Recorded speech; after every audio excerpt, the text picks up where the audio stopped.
aslu kulli ma'siyatin wa ghaflatin wa syahwatin ar-ridha 'anil nafs. Sebelumnya mari kita baca surah Al-Fatihah. Semoga Allah membuka hati kita dan membantu kawan-kawan kita yang sakit, yang sedang berjuang dimanapun mereka berada. Al-Fatihah. A'udzubillahi minasy Bismillahirrahmanirrahim. Ya na'budu wa iyyaka nasta'in.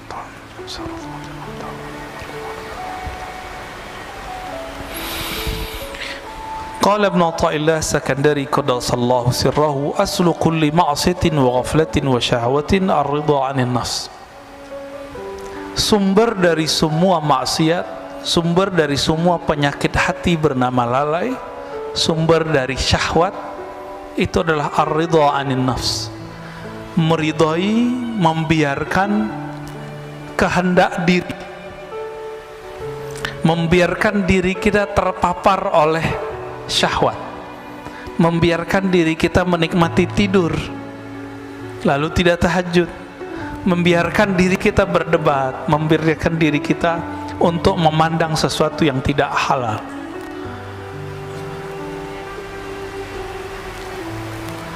Maka man radiya an nafsihi, siapa yang ridha kepada dirinya, di saat itulah dia membuka semua inti-inti dari maksiat. Itu sebabnya Imam Sarid Sakti mengatakan 1000 setan itu nggak ada apa-apanya dengan satu nafs, jiwa. Atas dasar itulah kalau bulan puasa masih ada orang maksiat meskipun setannya sudah dibelenggu.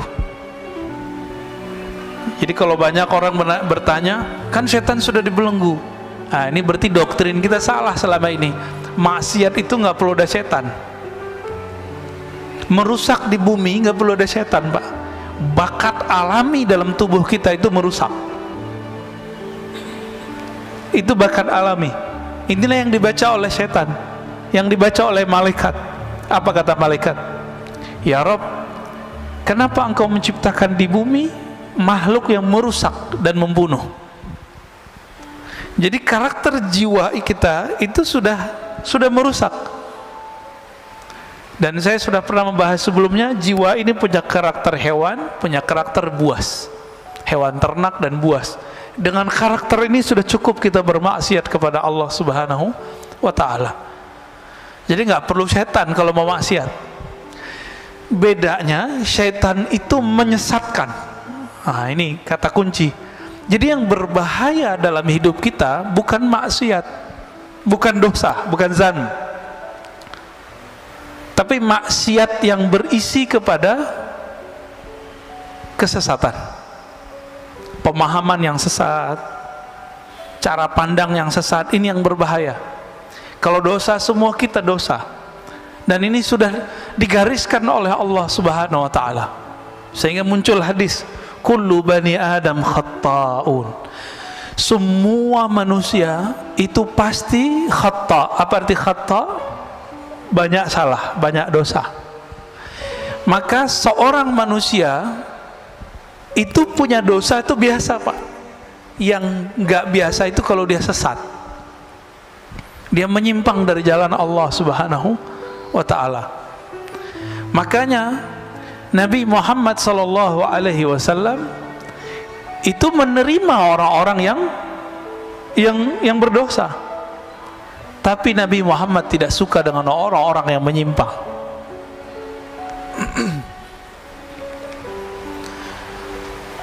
Dan dibalik, kalau maksiat, taat, ya, kemudian syahwat itu dimulai dari kita ridha kepada diri. Lalu sebaliknya, pokok dari ketaatan, pokok dari kesadaran dan kehormatan itu adamur ridha minka anha. Kamu tidak membiarkannya, kamu tidak meridhoinya. Kalau sepertiga malam terakhir jam 3, maunya badan tidur atau sujud, Pak? Tidur, ya. Kita biarin begitu. Ini namanya asal kulli ma'siyah. Maksiat mulainya dari situ. Kita biarin, kita manjain jiwa. terlalu memanjakan nafs jiwa, ini awal dari semua maksiat. Ya.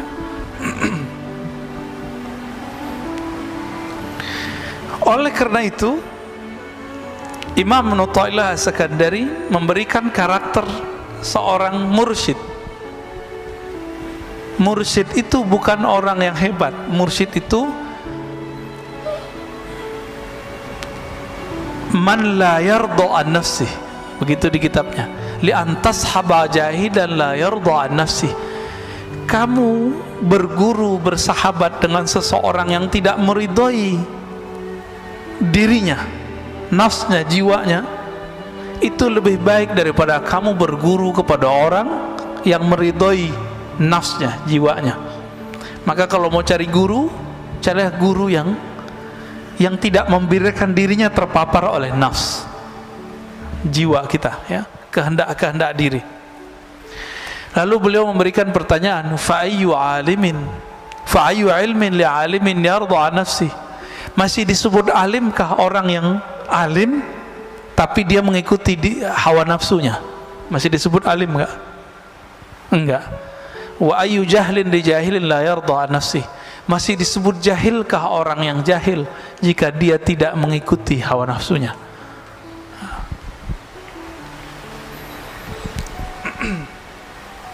Sekarang kita masuk ke, ada satu istilah di dalam kolbu namanya basirah. Basirah itu, kalau yang kita pakai sekarang namanya basar. Sifat melihat, kemampuan memandangnya dengan fisik. Ada yang memandang dengan batin, disebut dengan al-basirah. Coba kita baca teksnya. Syu'aul basirat yushhiduka qurbahu minka. Pancaran atau terangnya basirah mata hatimu, yushhiduka qurbahu minka, akan membuat engkau menyaksikan bahwa dia dekat kepadamu. Apa itu syu'aul basirah? Ilmu.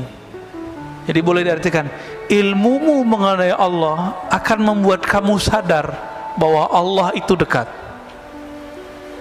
Udah ngerasa Allah dekat belum? Kalau nggak diingetin nggak ya? Kenapa kita masih suka bertawassul? Karena kita merasa jauh kepada Allah.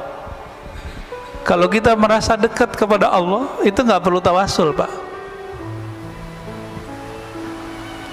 Jadi apa rahasia tawassul sebenarnya? Karena kita nggak punya kesadaran itu. Jadi ada di Inggris dua kelompok. Jadi kelompok Sufi Asy'ariyah, Sufi terus akidahnya Ahlussunnah Asy'ariyah, didebat oleh kelompok Salafi Wahabi. Pakai ayat wa idza sa'alaka ibadi anni fa inni qarib. Kata si Wahabi nih, Sufi, kalian tolol, kira-kira begitu. Allah akan dekat, ini ayatnya. Ini ayatnya, jika hambaku bertanya mengenaiku, maka katakan dia dekat. Ngapain kamu tawassulan segala? Apa jawaban dari seorang, ini kelompok perempuan, Pak, perempuan, tapi berdebat dan canggih sekali, ya, bikin kita jatuh cinta lah dengan dalil-dalil mereka. Apa kata si perempuan ini, yang Ahlus Sunnah, yang Sufi? Betul, Allah itu qarib, tapi apakah engkau merasakan dekat kepadanya? Bengong juga si perempuan, ya, yang Wahabinya. Semua kita tahu Allah itu dekat, tapi kesadaran merasakan Allah dekat itu biasanya orang berguru dulu. Nah, berguru itu bagian dari tawassul sebenarnya. Maka tawassul yang begini nggak masalah. Tawassul yang tidak boleh itu nyembah yang ditawassulin. Dan saya yakin tidak ada umat Islam yang menyembah kubur, ya, nggak ada. Dulu waktu saya bertanya persoalan ini kepada Syekh Badi Sayyid Al-Laham, itu beliau marahnya bukan main. Karena beliau marah, saya kena ainnya, Pak, sakit 2 bulan. Jadi teringat terus, matanya itu kayak nyala. Apa kata beliau? La ara fid dunya ahadan minal muslimin yasjud li ghairillah illa fil hin, gitu ngomongnya. Saya tidak melihat di muka bumi seorang muslim pernah sujud, pernah meminta kepada selain Allah, Kecuali di India ada orang sujud ke kubur. Itu bukan orang Muslim murni, udah nyampur-nyampur kali agamanya. Ya. Jadi ini orang-orang Salafi Wahabi ini terlalu suudzon. Imamnya sendiri sekarang namanya Saleh Fauzan. Orangnya masih hidup dan kitabnya diajarkan di pesantren-pesantren modern. Ini yang kita singgung sebelumnya. Bulan puasa kan saya nggak bahas Pak, nggak mau polemik. Ini udah selesai puasa kita mau polemik lagi nih. Ya, nggak ada efek sama sekali sama mereka. Mereka malah tambah marah diingetin. Itu pengkhianatan terhadap pendiri-pendiri pesantren modern ini. Mereka kan ahlu sunnah semua. Ketika kemudian mereka berubah, kitabnya dirubah, ajaran akidah yang diajarkan ke santri-santri berubah. Yang diajarkan kitab Tauhid Syekh Saleh Fauzan yang menyebut sufi sebagai ubadul kubur, yang menyebut orang-orang ahlus sunnah sebagai orang-orang yang sesat. Ahlus sunnah Asy'ariyah disebut sesat Pak. Ini mohon maaf ya. Kita belajar sifat 20 Allah wujud qidam baqa. Ini rata-rata belajar itu kan? Benar gak? Itu dianggap sesat oleh si pengarang kitab, dan kitab itu diajarkan di pesantren-pesantren modern. Ridho nggak Pak? Maka saya mengajak kiai-kiai yang emang antum diberikan kecerdasan oleh Allah, apa susahnya ganti kitab? Kitab banyak di dunia, ganti. Hati-hati, ini tanggung jawab dunia akhirat. Oh Ustadz, ini kitab cuma untuk perbandingan. Santri kita cuma emang santri sebelum dia kuliah udah bisa membandingkan, paling cuma 1-2. Anak kuliah aja banyak yang gak paham kok. Udah dokter juga banyak yang paham, apalagi cuma santri kelas SMP, SMA, sanawiyah, aliyah, nggak akan paham Pak. Jangan ngeles, udah ganti aja. Maka bapak-bapak yang naruh anak di pesantren modern, tolong sampaikan ini kepada kiai-kiainya ya. Saya ke sahabat-sahabat saya punya pesantren modern, saya udah ngomong, yang bisa saya sampaikan, saya sampaikan. Ada yang memusuhi, ada yang senang dikasih tahu ya. Ada yang bersyukur diingetin. Bayangkan Pak, Syekh Saleh Fauzan itu di kitab Tauhid bilang orang maulid itu menyerupai Nasrani. Menyerupai Nasrani kufur nggak? Kufur. Bahaya nggak nih? Bahaya ya. Orang tawasul musyrik bagi dia.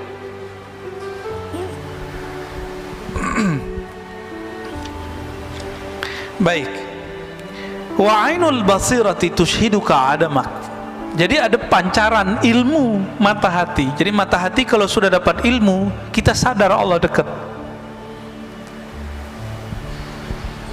Tapi pancaran ini belum tentu membuat seseorang bisa memandang. Jika basirahnya sudah bisa merasakan memandang, tushhiduka adamak, maka ketika engkau mulai membuka mata hatimu, kata beliau, tushhiduka adamak, kamu akan merasakan bahwa dirimu itu tidak ada dibandingkan wujudnya. Jadi kita ini kalau nggak diwujudkan Allah, ada nggak? Nggak ada. Itu sebabnya seseorang yang faham bab ini, dia kalau berzikir la ilaha illallah, makna yang muncul adalah la fa'ila illallah. Apa artinya? Tiada yang berbuat kecuali Allah. Yang berbuat ke dalam diri kita, yang berbuat kepada anak istri, keluarga, teman, negara kita, bahkan yang terjadi sekarang di Palestina, yang terjadi sekarang di Saudi, di negeri kita, itu nggak akan terjadi kecuali Allah yang pada hakikatnya menggerakkannya. Pandemi sekarang izin Allah atau bukan? Izin Allah. Ridho nggak? Ridho ya. Pak Mirwan kemarin sakit ya. Kenapa? Kena COVID. Waduh, kena COVID juga. Kalau mas sebelah dibilang munafik Pak. Ya, orang COVID disebut munafik. Saya di WA oleh seseorang, dia bilang si Anu meninggal kena COVID, dia munafik. Allahu Akbar. Saya doain dia kena COVID. Ya, biar tahu rasa. Ini COVID kalau ketika datang ke orang, dia nggak nanya dulu ente munafik nggak. Nanya nggak dia? Dia nggak nanya Pak. Kena aja. Dari dulu Di masa sahabat Rasulullah sudah banyak sahabat-sahabat yang kena virus, disebut ta'un. Bukan berarti mereka ini munafik, tapi setiap sahabat merasa dirinya munafik. Tuh, sahabat Nabi merasa munafik, masa antum merasa suci? Maka kalau dituduh orang munafik, katakan betul saya munafik. Ini yang sering saya sebut ya, dalam Sahih Imam Muslim disebutkan bahwa Al-Hasan Al-Basri berkata, para sahabat dulu tidak ada satupun yang menganggap dirinya ala imani Jibril, imannya itu setinggi imannya Jibril, nggak ada. Maka dia khawatir dirinya terjebak kemunafikan setiap saat. Ini bagian dari meridhoi diri sendiri. Ada penyakit yang berbahaya, ujub fil ujub, ujub dalam keujuban, ujub dalam keikhlasan. Apalagi tuh ujub? Ujub artinya kagum kepada diri sendiri. Bapak mohon maaf ya, yang setiap malamnya bisa tahajud, bisa qiyamul lail kemarin, itu sedikit di kolbunya ada merasa kagum. Wah keren juga nih gitu ya, bisa tahajud setiap malam. Itu ujub Pak namanya. Ujub dalam ketaatan, ujub dalam keikhlasan. Itu bisa merasa ikhlas, merasa ada berjuang. Dan ini bisa menghinggapi orang-orang yang berilmu dan beramal, baik beramal pribadi atau amal sosial. Termasuk ngurus masjid ini bisa ujub, hati-hati pengurus ya. Kalau terbesit di hati, kalau bukan karena saya nggak jadi, itu ujub tuh dah. Dan ini wajib diistighfarkan dan ditobatkan. Tobatnya tobat batin, batinnya yang ditobatkan. Astagfirullah, ya Allah aku minta ampun dari dosa ujub. Ini lebih susah bersihinnya daripada dosa maksiat. Dosa mata jelalatan tuh gampang Pak, pakai subhanallah 100 kali hapus. Tapi kalau yang ini bertambah amal, dia bertambah ujub. Maka sebelum beramal, bersihkan dulu itu dengan istighfar dan tobat. Oleh karena itu guru-guru kita mengajarkan salat tobat setiap hari. Dibidahin lagi sama teman kita. Salat tobat itu dikiaskan kepada orang yang masuk Islam sholat. Itu sholat tobat sebenarnya ya. Jadi kalau sudah terbuka mata hati, lalu bisa memandang, yang dipandang di alam semesta bukan fisiknya, yang terlihat adalah campur tangan Allah Subhanahu wa ta'ala. Negeri kita ini kalau bukan didoakan oleh para aulia, para wali-wali Allah, ini sudah chaos dari kemarin Pak. Coba bayangkan ya, pertarungan 01-02 kemarin itu dahsyat sekali. Udah hampir bentrok ini umat. Sama-sama umat. Satu bawa nama umat, satu bawa nama umat, sama-sama umat. Udah hampir habis kita ini. Tapi karena doa-doa mereka, ini negeri masih bertahan. Alhamdulillah. Bahkan orang-orang yang bertarungnya sekarang bergabung. Ini kalau nggak doa mereka nggak akan aman Pak, nggak akan aman. Malaysia sempat kisruh juga masalah Perdana Menteri ya, kita doakan jangan sampai negara-negara jiran kita kena juga ya. Ke atas sedikit Patani udah lama kena musibah ini. Atas lagi Myanmar sudah chaos Pak ya, ketutup sama berita-berita yang lain. Mereka hancur sehancur-hancurnya sekarang. Alhamdulillah negeri kita masih bertuhan lah mereka ya. Saudi nunggu waktunya aja, perang saudara nanti mereka itu, karena saudara udah ngantem saudaranya. Yang tersisa cuma itu. Yaman sudah hancur Pak, bener nggak? Udah hancur. Ada Houthi di situ perang sama Saudi tiap hari.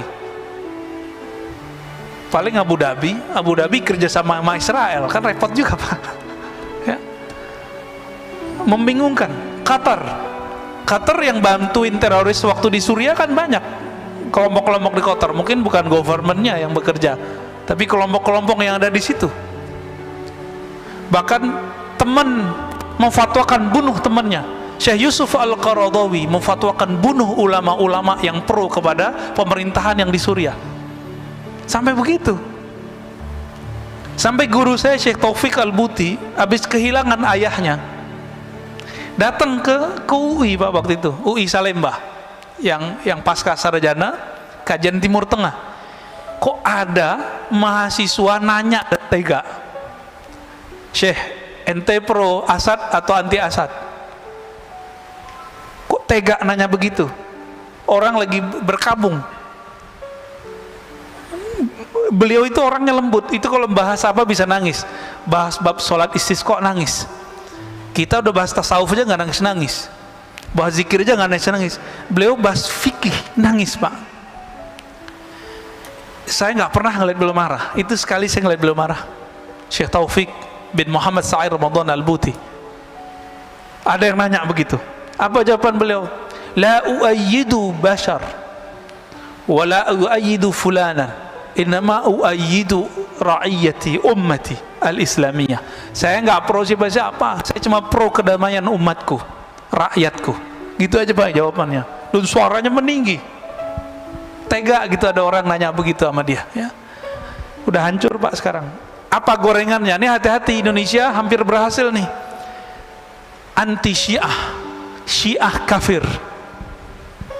Nih ada Pak ya, mohon maaf. Jadi setiap gerakan yang mengatakan Syiah kafir itu berasal dari kelompok Wahabi.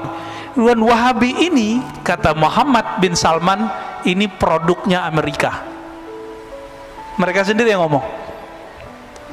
Karena untuk menghancurkan orang-orang yang berbeda dengan Wahabi itu, cukup bilang aja mereka sesat, kafir. Dan ini sudah terjadi Pak. Bashar Assad itu dikafirkan. Padahal Bashar Assad itu istrinya Sunni, menteri-menterinya Sunni, tapi dia lahir di komunitas salah satu Syiah namanya Alawiyah, bukan Alawiyah yang habaib, ya. Ini beda. Meyakini salah satu ajaran namanya reinkarnasi, tapi beliaunya sudah enggak. Ini gorengannya gitu di sana. Berhasil di Suriah, berhasil di Irak, berhasil. Mau dicobain di Indonesia. Saya termasuk pengkritik Syiah, tapi saya tidak mengkafirkan semua Syiah. Kita bisa adu kitab Pak, ya. Yang kafir itu namanya Syiah Ghulat. Apa arti Syiah Ghulat? Syiah ekstrim. Syiah ekstrim ini kelompok Kailaniyah, ya, Sabaiyah. Ini saya konfirmasi kepada orang-orang yang juga Syiah, mereka juga mengkafirkan kelompok itu. Kenapa? Mereka menyembah selain Allah. Syiah yang ada sekarang di Bahrain, yang ada sekarang di Iran, itu Syiah yang mana? Itu Imamiyah. Imamiyah ini juga pecah seperti Ahlus Sunnah. Ada yang ekstrim kayak Wahabi, ada Pak. Ada yang moderat, ada yang liberal, ada yang Sufi. Tapi mereka nggak menyebut Sufi, nyebutnya Irfani. Ada yang dekat ke Ahlus Sunnah. Ada namanya Zaidiyah, ini dekat ke Ahlus Sunnah. Itu ada di Yaman. Yang tokohnya sering dikutip-kutip oleh kelompok Salafi, namanya Imam Son'ani, yang nulis kitab Subulus Salam. Kita sampaikan gitu, mereka nggak percaya juga, ya. Padahal Son'ani tertulis dalam kitab-kitab Syiah Zaidiyah. Saya punya daftar ulama-ulama Zaidiyah itu. Ada lagi namanya Imam Syaukani, tapi belakangan sudah menjadi Ahlus Sunnah. Ini Syiah yang dekat ke Ahlus Sunnah. Dan sekarang muncul Syiah dari Imamiyah yang sudah mulai mencari titik temu dengan Ahlus Sunnah. Salah satunya kelompok Hizbullah yang ada di Lebanon. Pernah dengar Pak? Itu sudah mulai mendekat kepada Ahlus Sunnah. Artinya mereka menolak ajaran mencaci maki sahabat dan istri-istri Nabi. Lalu ada di Kuwait, siapa namanya? Yasir Audah, ya. Tapi Yasir Audah yang Syiah ini menolak. Sorbannya gede, warnanya putih. Lalu ada yang dari kalangan Al-Marja' Ad-Dini namanya. Marja' Ad-Dini itu di sana mujtahid. Jadi mereka itu sampai sekarang menjaga strata ulama. Di Indonesia kan nggak ada ya. Tapi sebenarnya secara praktek ada. yang boleh mengeluarkan fatwa itu disebut al-marja' ad-dini. Dokter aja nggak boleh kalau dia nggak ngikutin jalur ini. 1, 2, 3 sampai terakhir namanya al-marja' ad-dini. Namanya Sayyid Kamal Al-Haidari. Dia menolak menghujat istri Nabi, tapi mengkritisi beberapa sahabat Nabi, cuma tidak mengkafirkan dan mencaci maki. Apa kata dia? Jika Syiah itu melaknat dan mencaci maki, mengutuk, maka itu bukan Syiah yang saya anut. Ini namanya Sayyid Kamal Al-Haidari. Maka beliau ini dikafirkan oleh kelompok Syiah ekstrim.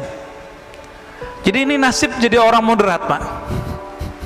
Nasib jadi ahlu sunnah moderat dikafirkan oleh kelompok-kelompok yang saklek. Ini baru ada laporan dari sahabat saya, ya. Buku saya tentang teologi Muslim Puritan yang pernah dicetak oleh teman-teman sini, ya. Pengurus kan pernah nyetak itu, ya, tentang genealogi Salafi. Orang nggak ngerti apa-apa, dia orang umum baru hijrah. Itu baca buku saya, itu langsung bilang, oh ini buku liberal. Lo liberal dari mana? Yang nulis orang ngaji hadis kok. Kajiannya itu kan kajian berdasarkan ilmu hadis juga dan ilmu akidah. Jadi bagi dia yang nggak sama dia disebut liberal. Yang paling lucu sahabat saya, Ustadz Salman Al-Farisi yang punya pesantren. Antum pernah ke sana, ya? Ya, ada saya lihat videonya di sana tuh. Yang buat pesantren madrasah hadis Al-Fajr, ya. Ruhama Al-Fajr. Pesantren agraria, dahsyat itu. Pesantren trainer. Ustadz Salman, saya tanya kemarin, Ustadz, antum dituduh Syiah, ya? Karena ngisi di Rasul. Oh, bukan itu sebabnya. Saya, kata beliau, dulu diminta oleh satu komunitas mengisi kajian mengenai sahabat Nabi. Karena yang ada itu anak-anak muda. Yang paling cocok sama anak muda siapa? Cucunya Nabi siapa? Hasan dan Husain. Orang-orang Wahabi paling benci sama orang yang membahas Hasan dan Husain. Dianggap Syiah. Nah, itulah mulai ceritanya. Kita tahu persis, ya, Ustadz Salman ini ahlu sunnah bukan 100%, Pak, 1000%. Beliau khatam kutubus sittah, kitab hadis Bukhari, Muslim, Abu Daud, Tirmizi, itu lebih sering daripada saya waktu dia di Mekah. Mana Salafi sekarang yang khataman Sahih Bukhari, Muslim berulang kali? Nggak ada. Dia yang khatam tuh, Ustaz Salman tuh. Nah, maka kita mikir-mikir dulu mau membidak-bidakan orang. Kita baca hadis sudah sebanyak orang itu belum, ya. Baik. Wa haqqul basirati syurka wujudahu la adamaka wa la wujudak. Kalau kita punya ilmu tentang Allah, kita merasa Allah dekat. Kalau mata batin dibuka oleh Allah, kita merasa bahwa Allah lah yang berbuat di alam semesta. Jika haqqul basirah disebut haqqul yakin. Yang pertama ilmul yakin, yang kedua ainul yakin, yang ketiga disebut haqqul yakin, keyakinan yang sudah hak, disebut juga haqqul basirah, sudah masuk ke dalam diri kita. Apa yang terjadi? Yushhiduka wujudahu, Allah akan tampakkan bahwa dia benar-benar ada, sehingga kamu tidak merasa ada dan juga tidak merasa tiada. Ini maksudnya apa itu kalimatnya? Kita nggak merasa ada dan nggak merasa tiada. Jadi kalau yang level 2 kita merasa tiada. Merasa tiada berarti masih ada perasaan dong. Nah, perasaannya ini sendiri hilang. Perasaan-perasaannya pun hilang. Inilah yang terjadi kalau orang begini, rasa di kolbunya menguasai otaknya, lalu turun ke lidahnya, jadilah seperti Al-Hallaj. Apa kata Al-Hallaj? Ma fi jubbati ilallah, dalam jubahku hanya ada Allah. Dia lagi sakar, lagi mabuk. Mabuk bukan karena wine, mabuk karena cahaya-cahaya ma'rifat meliputi dirinya. Orang lagi kasmaran jatuh cinta nggak? Lagi kasmaran jatuh cinta, ketika jatuh cinta kepada pasangannya, setiap kali melihat perempuan atau laki-laki lawan jenis, itu dia merasa ada wajah pasangannya di situ. Ya. Saya waktu dulu pernah senang sama seseorang, itu ketika bercermin nggak kelihatan muka saya, Pak. Percaya nggak? Saya ngeliat muka dia. Apakah di cermin itu muka dia? Enggak. Jadi pikiran kita ketutup oleh rindu kepadanya. Itu rindu ke makhluknya bisa begitu, Pak. Apalagi kepada Khalik. Ini yang terjadi pada salah satu wali di Jawa, Syekh Siti Jenar. Jadi kalau antum sudah faham apa yang terjadi pada Syekh Siti Jenar, maka jangan kafirkan Syekh Siti Jenar. Dia sedang tenggelam dalam lautan keesaan Allah Subhanahu wa ta'ala, sehingga dia nggak menyaksikan dirinya ada ataupun tiada, nggak ada dirinya.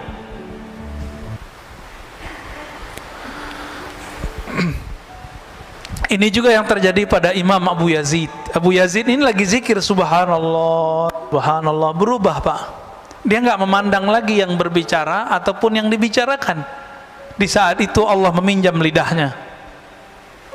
Subhani, subhani, maha suci aku. Itu bukan Abu Yazid yang maha suci, tapi Allah meminjam lisan Abu Yazid. Namun ada ulama yang ketat, dia menghindari itu terjadi pada dirinya. Itu lebih sempurna, yaitu Al-Qutub Ar-Rabbani Sultanul Aulia Sayyidi Syekh Abdul Qadir Al-Jilani. Itu dia nolak kejadian-kejadian begitu. Jadi dia bisa filter dirinya. Makanya kesempurnaan kewalian beliau lebih tinggi dari semua wali-wali yang ada di dunia selain sahabat-sahabat Rasulullah, ya. Disebutlah beliau Sultanul Aulia, rajanya para wali. Rajanya para wali. Dan itu dikabarkan bahkan beliau masih belum lahir. Udah lahir, masih remaja, dikabarkan oleh gurunya Yusuf Al-Ahmadani, ya. Itu dikabarkan, ya. Kana Allah wala syai'a ma'ah. Allah itu ada, wala syai'a ma'ah, tidak ada sesuatu pun bersamanya. Wa huwal an ala ma alaikan. Dia sekarang, dia dulu sama. Dia dulu sendiri atau bersama? Dia dulu di atas aras atau enggak ada aras? Enggak ada aras. Maka dia dulu dan sekarang sama. Oleh karena itu perdebatan mengenai Allah bertempat di aras, Allah di arah tinggi, arah atas, itu nggak ada manfaatnya sebenarnya loh, ya. Cuma karena orang awam sudah terjebak mengatakan Allah di atas, maka muncullah pembahasan, benarkah Allah bertempat? Kalau faham nih, ini hadis, ini kan hadis Sahih Bukhari, kana Allah wala syai'a ma'ah. Ini pertanyaan disampaikan oleh Abu Musa Al-Asy'ari dan teman-temannya orang-orang Yaman. Abu Musa Al-Asy'ari, sahabat Rasulullah dari Yaman, yang Nabi mengatakan al-iman Yamaniyah, al-hikmah Yamaniyah. Iman itu dari Yaman, hikmah dari Yaman. Maka Islam Indonesia berutang kepada orang Yaman, karena yang banyak mengislamkan kita adalah Hadarim, orang-orang Hadramaut dari Yaman, ya. Ya, jazahumullah khairan katsira. Semoga Allah membalasi mereka dengan kebaikan. Di Jakarta ada yang tidak mau terkenal di masa hidupnya, sezaman dengan jidnya Habib Jindan, jidnya yang paling atas itu, Habib Jindan yang senior, Pak. Itu punya teman namanya Al-Habib Ali Al-Yamani. Orang taunya cuma Syekh Ali Al-Yamani, nggak mau terkenal. Dekat dengan Habib Hussein luar Batang. Saya sampai sekarang belum pernah, Pak, ziarah ke luar Batang itu, ya. Itu ada Syekh Ali Al-Yamani datang dari Yaman ke sini bawa Thariqat Qadiriyah dan Thariqat Alawiyah, ya. Nggak dikenal orang, tapi Habib Jindan dikenal sama beliau. Itu kalau nggak habaib bisa dicek, Pak, ceritanya. Siapa nama syekhnya? Syekh Ali Al-Yamani. Nanti cari, ya, namanya Syekh Ali Al-Yamani, yang suka ziarah ke sana.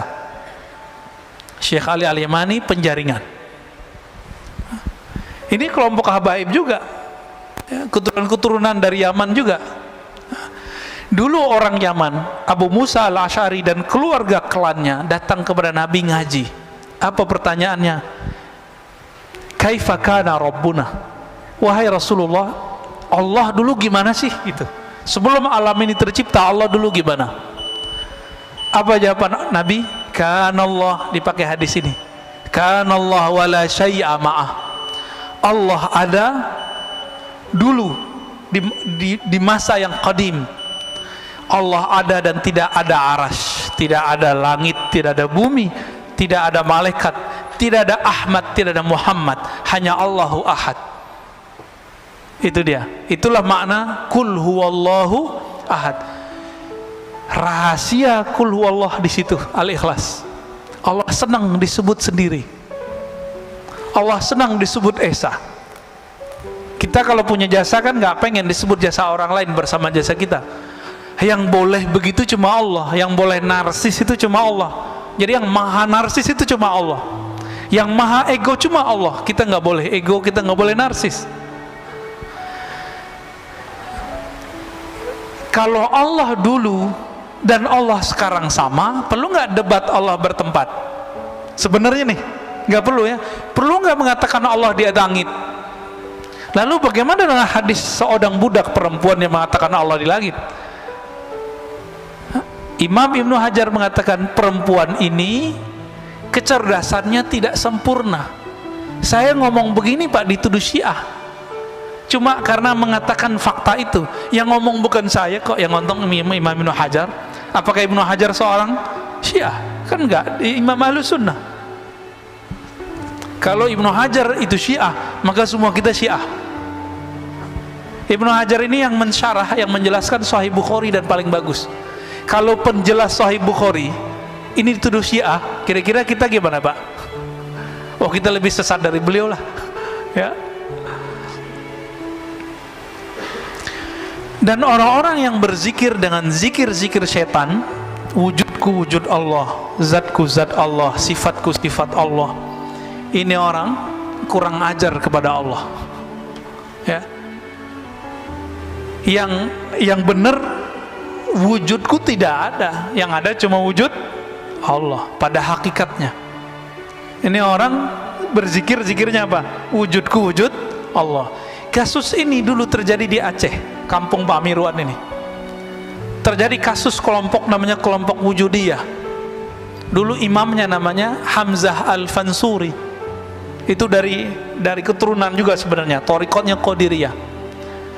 Beliau ini punya murid pengikut namanya Syamsuddin As-Sumatrani. Mereka itu emang pengamal zikir dan sampai mengalami ekstase dan mengatakan wujud kami tidak ada, yang hanya ada wujud Allah. Lalu di masa Syekh Nuruddin Ar-Raniri, itu campuran, dia ibunya Melayu, ayahnya India, Randir atau Ranir, keturunan Arab juga. Beliau ini dari Gujarat datang ke Aceh dan nulis dalam berbahasa Arab Melayu, bahasa Jawi, bahasa Aceh. Nulis tentang sultan, tentang akidah. Saya membaca salah satu kitabnya, Kashful Ma'lum. Masya Allah, luar biasa. Beliau mengkritisi apa yang terjadi pada zaman Hamzah Fansuri. Karena menurut beliau, orang ngomong wujudku wujud Allah, ini dia belum nyampe kepada masa ekstase seperti Al-Hallaj dan yang lain-lain, Abu Yazid. Maka mengatakan itu haram. Jadi Bapak Saudara makan Allah, kapan seseorang boleh mengatakan wujudku tidak ada, yang ada wujud Allah?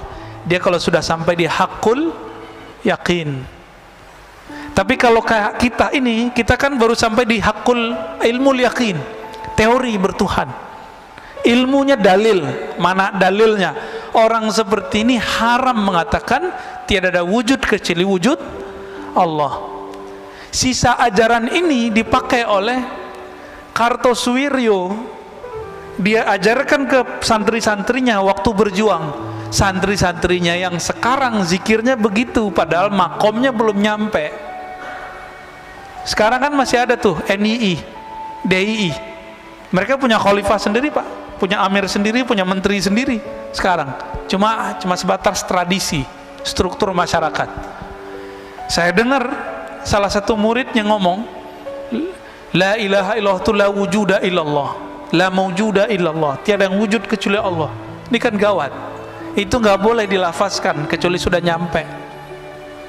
Ya, jadi kalau sudah merasakan bahwa kita ini ada karena diadakan Allah, berarti baru ilmu yang pertama. Belum boleh ngomong wujud saya, wujud Allah. Kalau yang kedua, yang berbuat hanya Allah. Yang ketiga, tiada wujud dan tiada juga ketiadaan itu kecuali hanya Allah Subhanahu wa ta'ala.